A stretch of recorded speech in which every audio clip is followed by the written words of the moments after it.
మనిద్దరి మధ్యలో ఏ జన్మలో ఏ తీరని రుణం ఉందో, మరెందుకు ఇంతలో ఈ బంధనం ఇన్నింతలు పెరిగిందో.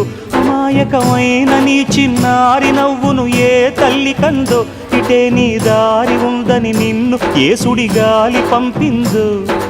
పాపం పుణ్యం దేవుడికెరుక, పేదకు దొరికిన బంగారు కణిక, పాలు వెన్నాలేవని అనక ప్రేమను తాగి పెరగవెసిలక. వలేసే పాడు లోకం కంటపడక ఉండు నాయనక, ఇలా నా గుండెలోనే గువ్వల కొలు ఉండిపోయింక.